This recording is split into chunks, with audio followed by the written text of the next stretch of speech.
Sharon Von Stone nasceu em 10 de março de 1958. Filha de Dorothy, contadora, e Joseph, fabricante de ferramentas e matrizes, irmã de três. Começos modestos, espaços apertados, nada hollywoodiano. Mas, mesmo quando criança, ela era diferente. Sharon falava, andava e processava informações com apenas 11 meses de idade. Aos 5 anos, já lia literatura complexa. Os professores não sabiam o que fazer. As outras crianças simplesmente não conseguiam se conectar com ela. E quando ela fez um teste de QI, o resultado chocou a todos: 154. Superdotada, acima da média. Ela não era apenas inteligente. Ela era um gênio. Mas isso tinha um preço. Sharon não se encaixava. Nem na escola, nem no parquinho, nem em casa. Sua genialidade era alvo de provocações. As zombarias, os cochichos, os xingamentos. Uma pessoa estranha, desconfortável e que se achava dona da verdade. Até mesmo seus próprios irmãos eram especiais para ela. E nem sempre de uma forma positiva. Enquanto outras meninas da sua idade brincavam com brinquedos ou levavam batom escondido para a escola, Sharon se perdia na literatura. Ela se sentia atraída por livros, por ideias, por histórias que iam além da sua pequena comunidade. Mas a ficção não conseguia escondê-la da realidade. E a realidade de Sharon não era apenas difícil. O perigo estava sempre presente. A história completa só seria conhecida décadas depois. Mas a quietude daqueles anos é bastante eloquente. Agora, é aqui que a coisa fica ainda mais louca. Nesse isolamento emocional, ela acelerou o passo. Ela se formou no ensino médio aos 15 anos. A maioria das garotas da idade dela nem tinha tirado a carteira de motorista ainda, enquanto ela estava na faculdade. Ela era bolsista em escrita criativa e artes visuais na Universidade de Edimburgo, na Pensilvânia. Mas ser a mais nova da turma não tornou as coisas mais fáceis. Mas ela ainda se sentia como um fantasma, vagando pelas salas de aula, sozinha, deslocada. A ironia é que a mulher que eventualmente se tornaria um símbolo de presença marcante no cinema, Sharon Stone, cresceu sem nunca se sentir notada. Não mesmo. E justamente quando você pensa que esse capítulo inicial não poderia ficar mais pesado, acontece um evento que mudará sua realidade física pelos anos seguintes. Aos 14 anos, ela tentou domar um cavalo. O animal empinou e investiu. Ela foi arremessada com força e bateu em um varal que se enrolou em seu pescoço. Foi um ferimento grave. Os médicos estavam preocupados com as sequelas a longo prazo. E Sharon simplesmente seguiu em frente em silêncio, como sempre. Agora, pare e reflita sobre isso. Você é uma criança se recuperando de uma lesão no pescoço. Você vive em uma sociedade que não a compreende. Você luta contra o isolamento social e as dificuldades financeiras. E, no entanto, você ainda sonha com mais. Você ainda quer sair dessa situação. Mas o que seria necessário para alguém como Sharon, desconfortável, inteligente e despercebida, chegar ao topo? Essa resposta não veio da vida acadêmica ou de diplomas universitários. Veio de algo completamente inesperado. Um concurso de beleza. Ela não acreditava que fosse ganhar, mas ganhou. É o mundo e aplaudiu pela primeira vez. Não por seu intelecto, não por suas notas. Por ela. Sua presença, seu rosto, sua graça. Seu passaporte era aquela coroa. Porque o que aconteceu em seguida foi mais do que um prêmio. Foi uma passagem só de ida para fora de Meville. A carreira de modelo veio rapidamente. Agências de Nova York começaram a ligar. Ora, então chegou o dia em que a famosa agência de modelos Ford a contratou e tudo mudou. Ela passou de moradias humildes a arranha-céus em Manhattan. Sharon Stone, o gênio invisível, estava de repente em todos os lugares, de jornais locais às capas de revistas de moda. No entanto, vamos parar por aqui. A carreira de modelo lhe proporcionava dinheiro. Segurança. Em meados da década de 1980, ela ganhava milhares por sessão, muitas vezes mais do que seu pai ganhava em meses. Essa foi a sua independência financeira, o seu primeiro gostinho de liberdade. Mas as coisas não estavam bem. Fama, glamour, dinheiro. Sharon sentia que faltava algo. A carreira de modelo a fazia ser notada, mas não conhecida. E essa necessidade de ser compreendida, de se expressar, de compartilhar histórias verdadeiras começava a corroer sua alma. Ela não queria ser apenas o papel. Ela queria interpretá-lo. Então, tomou uma atitude corajosa. Começou a ter aulas de teatro, ler peças, assistir aos grandes nomes, trocou as passarelas por testes de elenco, e isso significava recomeçar do zero. Conseguia papéis pequenos, quase sem falas, figurante. Ela trabalhou em relativa obscuridade enquanto outras modelos festejavam em barcos. Sharon, no entanto, não buscava luxo. Ela buscava um legado. Mas a luta era árdua. A indústria cinematográfica não a esperava, mas ela também não recuava, pois Sharon Stone havia aprendido cedo. Quando o mundo lhe diz quem você é, você não discute, você simplesmente vai lá e prova que eles estão errados. Ponto final. O que se seguiu foi surpreendente. Foi um diretor, um papel e uma sequência que a tornariam lendária. Mas antes disso, houve uma reviravolta, uma última descoberta que elevaria sua narrativa de inspiradora a arrepiante. E é algo para o qual nenhum papel em Hollywood poderia tê-la preparado. Mas continue lendo, porque no próximo capítulo a verdade que ela escondeu por anos finalmente vem à tona. E a mulher que eles pensavam conhecer o mundo é uma pessoa completamente diferente. Traição e revelação. Das fronteiras glamourosas da indústria da moda à imprevisibilidade insana das salas de seleção de elenco. Sharon Stone estava em território desconhecido e Hollywood não estava sendo nada amigável. No início, ela mal percebeu. Se você assistisse até o final, veria o nome dela nos créditos. Seus papéis eram banais, do tipo que os críticos ignoravam. Mas por trás de cada fala, Sharon construía algo mais profundo. Design. Confiança. Controle. Ela não buscava o estrelato instantâneo. Estava se preparando para o momento em que não precisaria mais se definir. E então veio o instinto básico. Não era apenas um filme, era um incêndio. E em 1992, o thriller psicológico impressionou o público quando foi lançado. Beleza não era suficiente para interpretar Catherine Trammell. Era preciso ousadia, charme e uma precisão implacável. Muitas atrizes recusaram, mas Sharon Stone aceitou. Ela não interpretou o papel.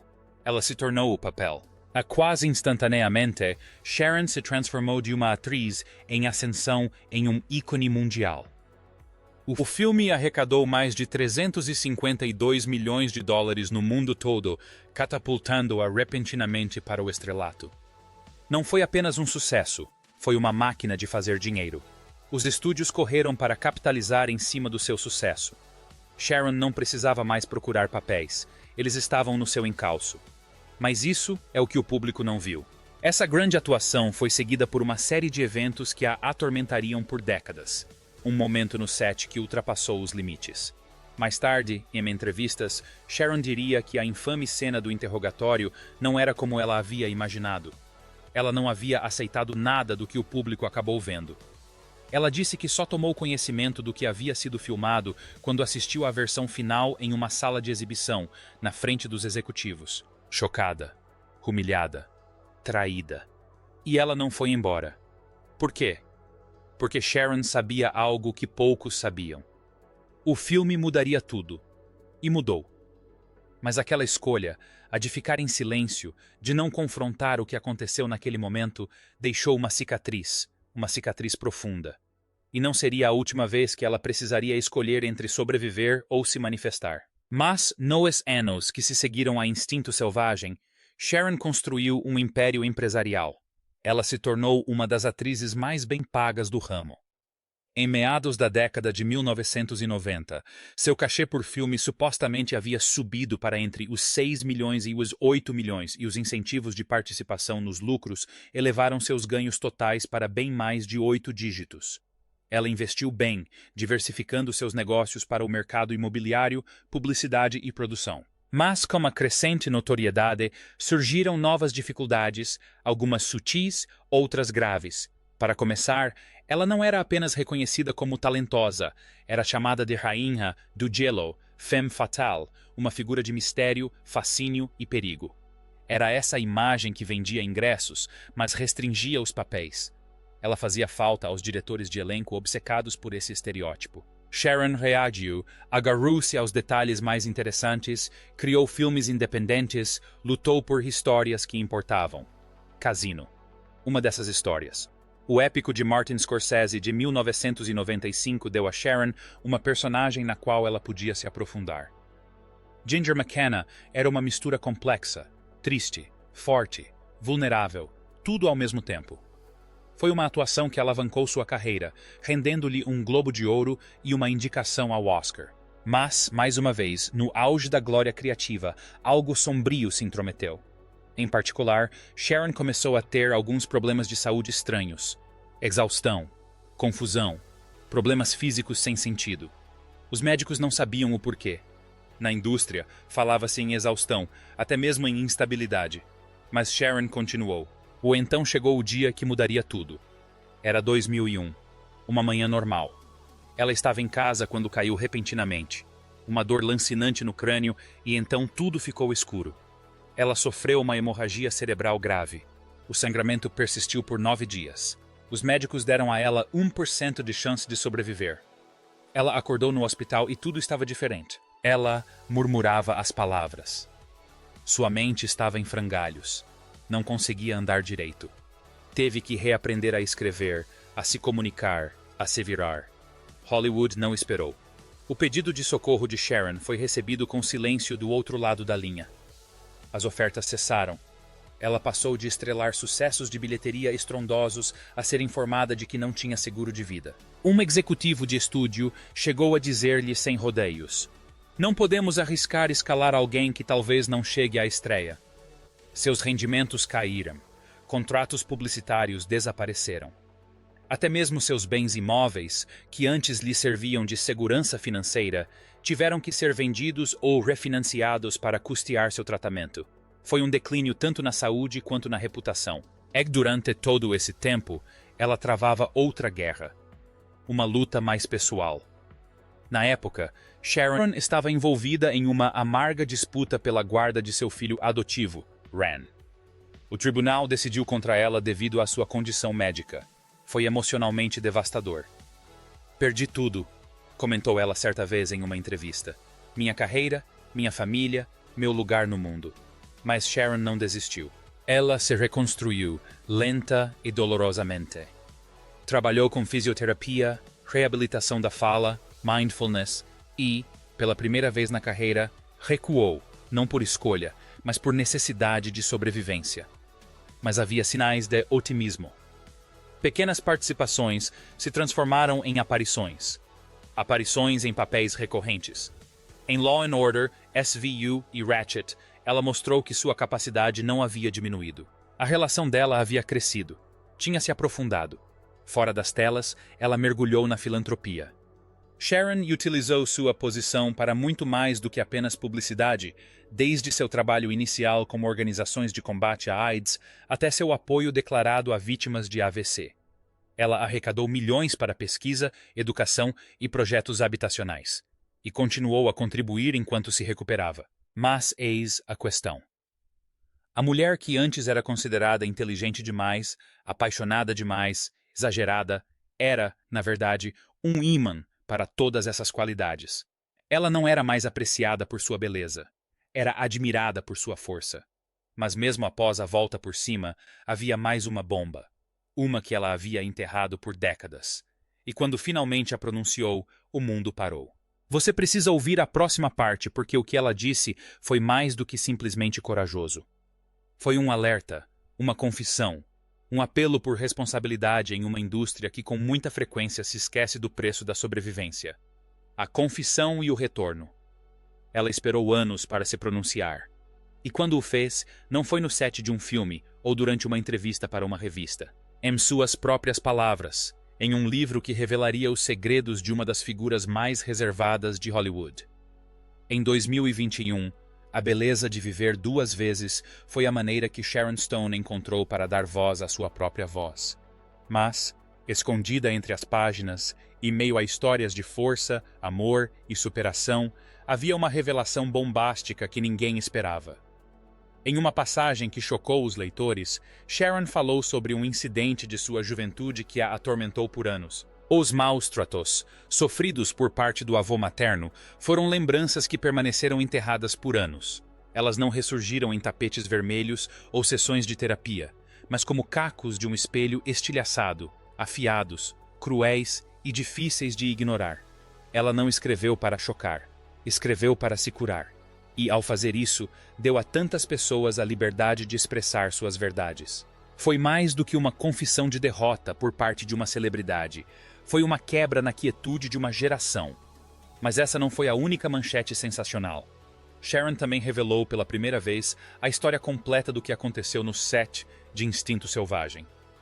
Não apenas a traição na sala de edição, mas também a dinâmica de poder, a manipulação e sua decisão de defender a carreira em detrimento do próprio conforto. Ela disse que foi coagida a aparecer em sequências sob falsos pretextos, que as escolhas de outras pessoas impactaram a trajetória de sua vida, que, em um ramo que se orgulhava do controle, ela aprendeu que o silêncio frequentemente vinha acompanhado de um salário e que se manifestar poderia custar tudo. E ainda assim, ela não se deixaria vitimizar. Sharon Stone não escreveu um livro para apontar o dedo para ninguém. Ela o escreveu para criar pontes, para recuperar sua autoridade, para dizer: isso aconteceu, eu sobrevivi e agora estou contando a minha história. O livro foi um sucesso de crítica. Foi elogiado por sua honestidade, por sua vulnerabilidade, por sua relutância em ceder aos clichês que tantos exigem das autobiografias de celebridades. As vendas foram um sucesso estrondoso. As pré-encomendas e os downloads do audiolivro dispararam em todos os principais canais, incluindo Audible e Amazon, dando ao projeto uma sustentação financeira sólida. Observadores do mercado editorial afirmam que o livro ajudou a impulsionar um boom nos romances de celebridades na meia-idade, com a abordagem direta de Stone se tornando o novo padrão de excelência. Mesmo com sua história já conhecida, Sharon não parou de gerar manchetes. Em entrevistas recentes, ela começou a se manifestar contra o tratamento dado às mulheres, principalmente às maiores de 50 anos, em Hollywood. Ela falou sobre ser vista como mercadoria danificada após o AVC, sobre perder não apenas posições, mas também importância, como se só tivesse valor enquanto era jovem e bonita. Ela se lembrava de reuniões em que executivos homens não a olhavam nos olhos, de ofertas que desapareciam e da percepção gradual e amarga de que o prazo de validade de uma mulher em Hollywood era determinado por outros, não por ela mesma. Então, o que Sharon fez? Ela criou sua própria história. Começou a criar, escrever e apresentar em conferências internacionais. Colaborou com campanhas de mídia lideradas por mulheres e contribuiu com sua voz para plataformas que apoiam a igualdade de gênero nas artes. Em 2022, ela se juntou à equipe como produtora executiva de um documentário sobre o incentivo a cineastas mulheres. Uma mudança que lhe proporcionou maior flexibilidade criativa e, a longo prazo, retornou ao lucro. Sharon queria mais do que ser apenas um rosto na TV. Ela se tornou a arquiteta do seu próprio legado. E não se tratava apenas de filmes. Sharon vinha discretamente expandindo seus negócios nos bastidores. Imóveis de luxo, investimentos em startups de tecnologia, ela aprendeu a fazer seu dinheiro render. Estima-se que seu patrimônio imobiliário em Beverly Hills, Nova York e no exterior seja avaliado em mais de 18 milhões, com diversas casas gerando renda passiva com aluguéis. Ela também se tornou uma palestrante muito requisitada, cobrando cachês de 6 dígitos, principalmente em eventos de liderança feminina, cúpulas filantrópicas e conferências sobre saúde neurológica. Sua própria marca cresceu. Não era apenas o ícone sexual dos anos 90, mas uma líder de pensamento em resiliência, identidade e reabilitação. Ou então veio a sua maior surpresa. Sharon chocou os fãs com uma revelação feita durante uma entrevista informal no tapete vermelho em 2024. Discretamente, sem cerimônia ou alarde da mídia, ela adotou mais 2 meninos, completando sua família. Não se tratava de uma jogada de marketing. Era sobre amor. Stone disse que queria proporcionar às crianças uma vida estável, algo que ela mesma almejava. Uma casa de música, literatura, criatividade e, acima de tudo, verdade. Ela agora vive uma vida mais tranquila, longe da agitação de Los Angeles. Divide seu tempo entre a Califórnia e uma propriedade que comprou na Itália. E outro investimento que valorizou-se drasticamente, estimado em 4 milhões atualmente. Uma garota do interior que se tornou uma estrela de cinema internacional, vítima de uma tragédia que mudou sua vida e defensora da justiça, rotulada como inteligente demais e diferente demais. A história de Sharon Stone é mais do que uma história de estrelato, é uma história de transformação. Em meio a tudo isso, em todos os altos e baixos, ela também fez algo que muitos em sua posição jamais ousariam fazer. Falou a verdade. Agora, seu legado não se resume a cartazes de filmes ou manchetes de tabloides. Ele se baseia em algo muito mais poderoso: a autenticidade. Porque o verdadeiro choque não está no que Sharon Stone disse, mas sim no fato de ela ter escolhido o realismo em uma indústria de fantasia. E talvez essa seja a coisa mais corajosa que ela já fez.